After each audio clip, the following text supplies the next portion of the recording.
आज भारत की आजादी को 71 साल होने को है। तब वर्तमान देशवासियों के लिए ये कल्पना भी कर पाना मुश्किल होगा कि सन 1947 का भारत कैसा था।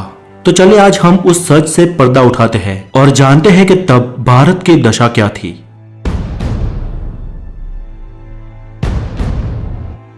साक्षरता की बात करें तो आजादी के वक्त पूरे अखंड भारत में सिर्फ 12% लोग ही पढ़ और लिख सकते थे। पूरे देश में कुल 5000 हाई स्कूल थी, 600 कॉलेज और 25 यूनिवर्सिटीज थी। चले इसे थोड़ा सलीके से मुद्दे के मुताबिक समझते हैं। 1947 में भारतीय रेलवे 16 अप्रैल 1853 के दिन भारत में पहली बार मुंबई के बोरी बंदर से थाने के बीच 20 डब्बों वाली ट्रेन चली। इस सफर में महज 33 किलोमीटर के अंतर को काटने के लिए 3 स्टीम इंजन लगाए हुए थे। फिर भी सफर को तय करने में ट्रेन को पूरे 75 मिनट लगे। धीरे धीरे तकनीकी सुधार होते रहे और जब अंग्रेज भारत छोड़कर गए तब पाकिस्तान और बांग्लादेश को मिलाकर पूरे देश की रेलवे लाइन 65,185 किलोमीटर लंबी थी। देश की पूरी रेल व्यवस्था देसी रजवाड़ों और प्राइवेट कंपनियों में बटी हुई थी, जिसे आजादी के तुरंत बाद भारतीय सरकार ने अपने कंट्रोल में लेना शुरू कर दिया। किराए की बात करें तो पाई से लेकर कुछ आने तक था। 1947 में बॉम्बे में कुल 204 ट्रेनें दौड़ती थी। बॉम्बे शहर की आबादी तब 16 लाख हुआ करती थी, पर उस वक्त बॉम्बे की सीमा सिर्फ अंधेरी तक ही थी। अंधेरी के बाद का इलाका जोगेश्वरी आउट ऑफ बॉम्बे में गिना जाता था। सन 1947 में भारतीय मोटर गाड़ी। सन 47 तक भारत में हिंदुस्तान मोटर्स और महिंद्रा एंड महिंद्रा जैसी गाड़ियों का जमाना आ चुका था। यातायात की बात करें तो ओपन डबल डेकर और सिंगल डेकर जैसी बसें दौड़ती थी। किराया तब कुछ 4 आने के आसपास था और पेट्रोल के दाम 41 पैसे प्रति लीटर थे। सन 1928 में अमेरिकन कंपनी जनरल मोटर्स का भारत में आगमन हुआ था। जनरल मोटर्स के शेवरलेट ट्रक भारत में बहुत चलते थे, लेकिन आजादी के बाद ही 1948 में भारत सरकार ने जनरल मोटर्स कंपनी की छुट्टी कर दी, क्योंकि जनरल मोटर्स हमारी देसी मोटर कंपनी हिंदुस्तान मोटर्स को कड़ी चुनौती दे रही थी। लेकिन इतिहास ने अपने आप को फिर दोहराया। 50 साल बाद हिंदुस्तान मोटर्स ने ओपेल कार बनाने के लिए उसी जनरल मोटर्स के साथ मिलकर वडोदरा के पास फैक्ट्री डाली। 1947 में भारतीय विमान व्यवहार। आपको ताज्जुब होगा कि 1947 में भारत में Indian National Airways, Misri Airways, Ambika Airways, Kalinga Airways, Deccan Airways, Air Service of India, Bharat Airways, Himalaya Aviation, Dalmia Jain Airways, Jupiter Airways जैसी एविएशन कंपनियां थी। भारत देश में उस वक्त इतनी सारी विमान सेवाएं होने का कारण ये कि 1945 में द्वितीय विश्व युद्ध की समाप्ति के बाद अमेरिका ने अपने कई सारे हवाई जहाज बेच दिए थे।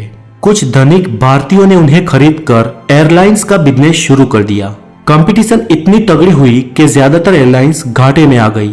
कुछ 8 एयरलाइंस का भारत सरकार ने राष्ट्रीयकरण करके एक नाम दिया, जो था इंडियन एयरलाइंस, और टाटा एयरलाइंस का तो नाम पहले से ही एयर इंडिया कर दिया गया था।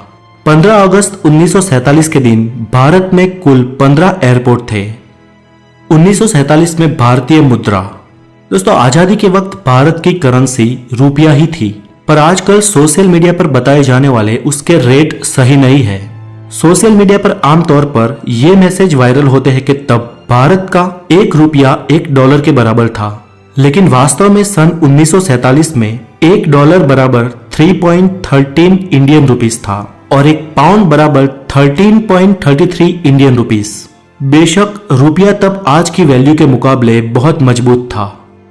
बंटवारे के दूसरे ही दिन पाकिस्तान के सामने ये प्रश्न था कि वो अपने देश में आर्थिक व्यवहार किस मुद्रा में करे, क्योंकि तब नोट छापने की 6 प्रिंटिंग मशीनें थी और 6 की 6 भारत की थी। इसलिए पाकिस्तान ने परमिशन लेकर भारत के ही नोट पर हुक्म पाकिस्तान लिखकर अपना काम चलाया। सन 1947 में चीजों के दाम।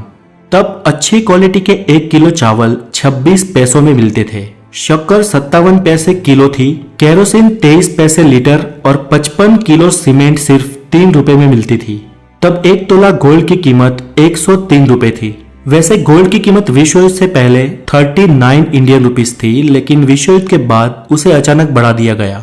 इसलिए ये कीमत उस वक्त के लोगों को बहुत अधिक लग रही थी, और लगती भी क्यों ना, तब लोगों की आय भी तो बहुत कम थी।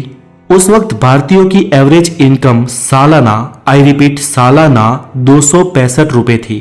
इतनी कम इनकम होने के कारण ज्यादातर लोग महंगाई कम होने के बावजूद भी उतने मजे नहीं ले सकते थे और आज के दौर में हम अधिक महंगाई में भी मजे मार रहे हैं। टेक्नोलॉजी के क्षेत्र में वॉशिंग मशीन, मिक्सचर, घरेलू fridge, computer, mobile, internet, tape recorders जैसे 160 किस्म के जीवन जरूरी आविष्कार उस वक्त ना होने के कारण तब की जीवन शैली आज के दौर से बहुत निम्न थी।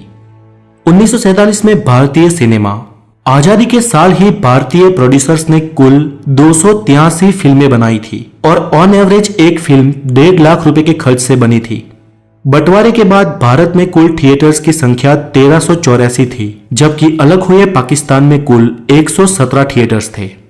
तो दोस्तों, हमारे पुरखों ने जिए उस दौर की बातें आपको कैसी लगी हमें कमेंट बॉक्स में जरूर बताएं। और अगर आप नए हैं तो द नॉलेज को जरूर सब्सक्राइब करें और हो सके इतने इस वीडियो को लाइक और शेयर करें। आपकी शुभकामनाओं के साथ फिर मिलेंगे हेल्दी नॉलेज के साथ। तब तक के लिए खुश रहे। वंदे मातरम। Take care.